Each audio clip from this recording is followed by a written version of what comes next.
Friends, आज के studio में हमारे पास एक डबल डोर रेफ्रिजरेटर है और इस डबल डोर रेफ्रिजरेटर में डाउन साइड में कूलिंग नहीं हो रही है। तो किस तरह से रिपेयर किया जाएगा, क्या क्या रीज़न्स होते हैं, समझ लेते हैं। देखिए, हमारे पास एक गोदरेज कंपनी का 240 लीटर का डबल डोर रेफ्रिजरेटर है। सबसे पहले इसका देखिए फ्रीज़र सेक्शन को जैसे ही हमने खोला तो यहाँ पर प्रॉपर कूलिंग हो रही है। आप देख सकते हैं, देखिए ऊपर वाले सेक्शन में, फ्रीज़र सेक्शन में प्रॉपर कूलिंग हो रही है, बट डाउन वाले सेक्शन में बिल्कुल भी कूलिंग नहीं हो रही है। देखिए यहाँ पर बिल्कुल भी कूलिंग नहीं है। तो यदि आपके पास भी कोई डबल डोर रेफ्रिजरेटर है और ऊपर के सेक्शन में कूलिंग हो रही है और नीचे यदि कूलिंग नहीं हो रही है तो उसके क्या क्या रीज़न्स होते हैं और किस तरह से प्रॉपर रिपेयर किया जाएगा, समझ लेते हैं। देखिए, सबसे पहले हम इस फ्रीजर का कैबिनेट यहाँ पर ओपन कर लेते हैं, क्योंकि कूलिंग फ़ैन, बायोमेटल, हीटर, जितने भी कंपोनेंट होते हैं इस कैबिनेट के पीछे होते हैं। तो सबसे पहले हमें इसे कैबिनेट को खोलने के लिए 2 स्क्रू हमें खोलना होंगे। देखिए, अभी हमने फ्रीज़र का पावर ऑन रखा है और फ्रीज़र का पावर ऑन होने के बाद आप यहाँ देख सकते हैं बर्फ़ जम रही है। देखिए, बर्फ़ जम रही है बट कूलिंग फ़ैन रन नहीं कर रहा है। देखिए, कूलिंग फ़ैन अभी स्टॉप कंडीशन में है। नॉर्मली जो कूलिंग होती है वो फ्रीजर सेक्शन में ही होती है।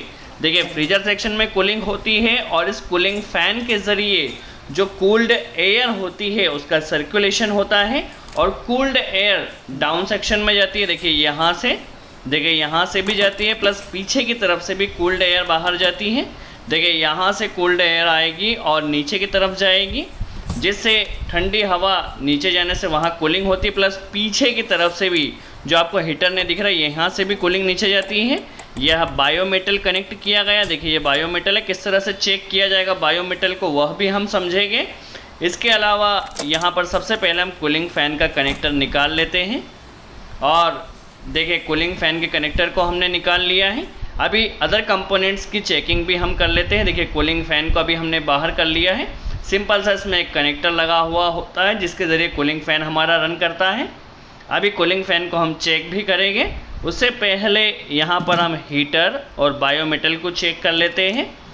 देखिए, यह इसका हीटर होता है। यहाँ पर देख सकते हैं रेड वायर और ब्लैक वायर, और यहाँ पर यह बायोमेटल है। देखिए, बायोमेटल का कनेक्टर दिया गया, इसमें रेड और ब्राउन वायर दिया गया है।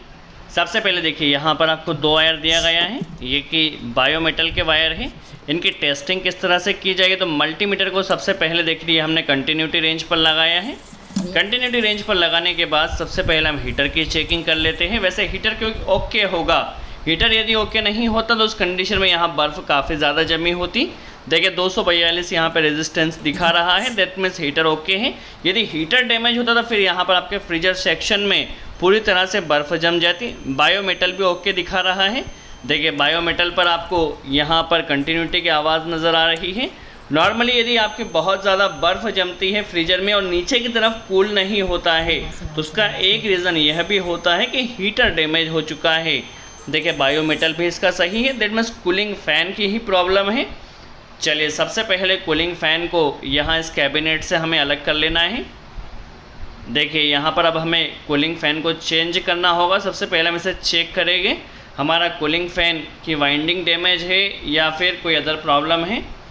देखिए, यह सबसे पहले आपको इसका, देखिए यहाँ पर जो पंखा होता है यहाँ पर एक लॉक दिया जाता है।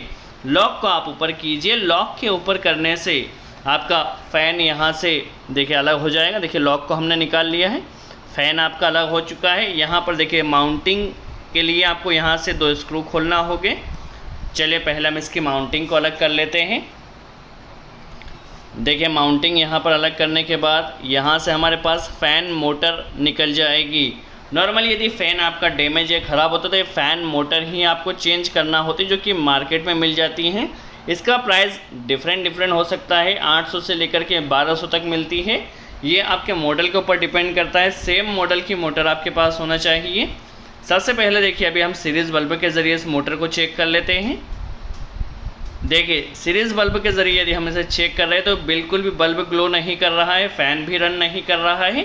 दैट मीन्स इस फ़ैन की जो मोटर है वो डैमेज हो चुकी है।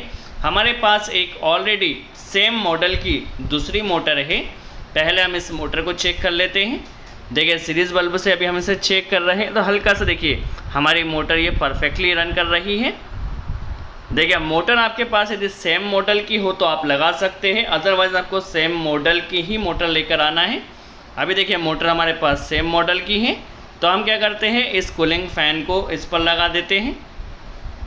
देखिए मोटर को हमने चेंज कर दिया है, कूलिंग फ़ैन वही लेना है, लॉक लगा दिया है।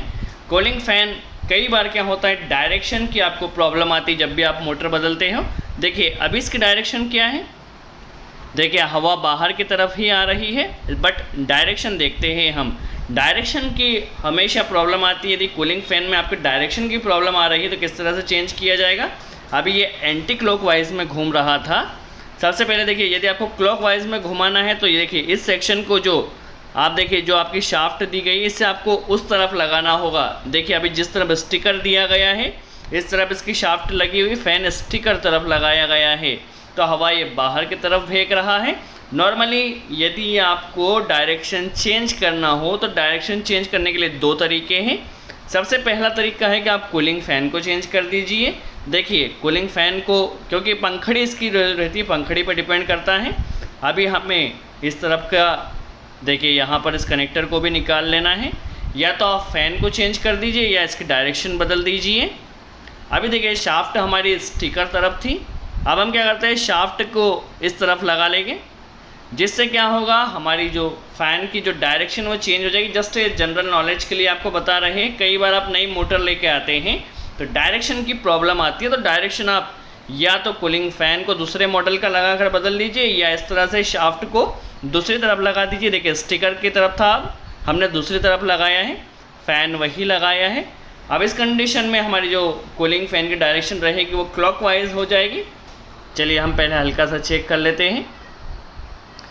देखिए क्लॉकवाइज इसकी डायरेक्शन हो चुकी है। कई बार ये प्रॉब्लम आती है नए टेक्नीशियंस को, इसके लिए हमने आपको बताया यदि आप नई मोटर भी लेकर आते हैं और डायरेक्शन बदलना है तो सबसे पहले तो आप इसकी शाफ्ट को जो जिस तरफ दी गई है उसके अपोजिट साइड में कर दीजिए, या इसका दूसरा तरीका है, देखिए ये इसकी ब्लेड बदल दीजिए फ़ैन की।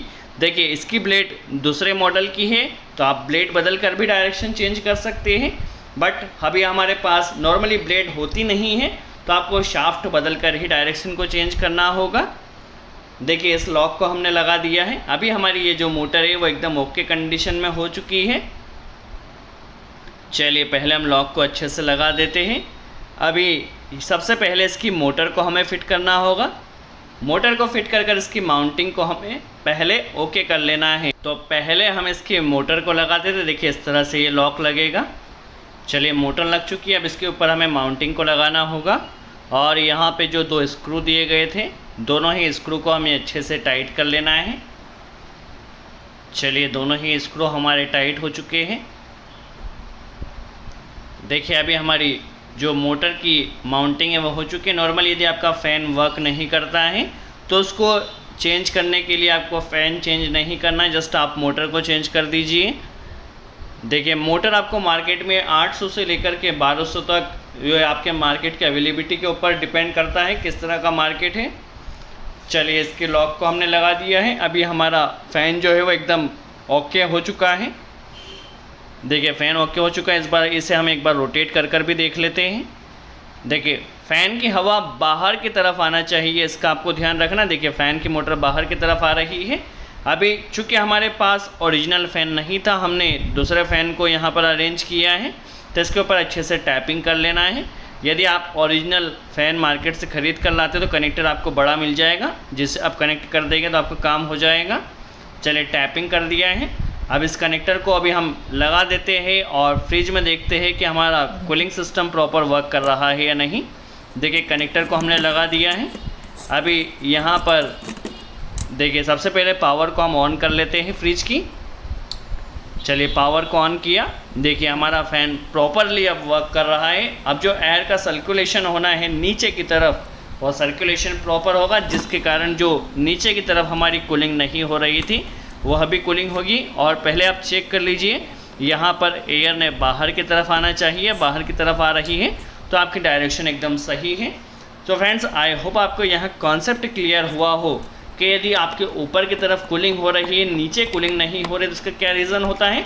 सबसे पहली चीज़ आपका हीटर डैमेज हो गया। यदि हीटर डैमेज होगा तो ऊपर की तरफ बहुत ज़्यादा बर्फ़ जम जाएगी। देखिए बर्फ़ जम जाएगी, बट हमारी बर्फ़ नहीं जमी थी और कूलिंग फ़ैन वर्क नहीं कर रहे थे, तो आपका बायोमेटल ख़राब होगा या हीटर डैमेज होगा या फिर कूलिंग फ़ैन की प्रॉब्लम होगी। नॉर्मली 3 ही रीज़न होते हैं नीचे की तरफ कूलिंग नहीं होने के। देखिए पावर को हमने ऑन कर लिया है, देखिए प्रॉपर हमारी कूलिंग एयर का सर्कुलेशन हो रहा है। सो आई होप आपको कॉन्सेप्ट क्लियर हुआ हो किस तरह से रेफ्रिजरेटर में डाउन साइड यदि कूलिंग नहीं हो रही तो रिपेयर किया जाएगा। दोस्तों इस वीडियो से यदि आपने कुछ नई इन्फॉर्मेशन सीखी हो तो वीडियो को लाइक ज़रूर कर दीजिए। सो आज के लिए इतना ही। Thanks friends.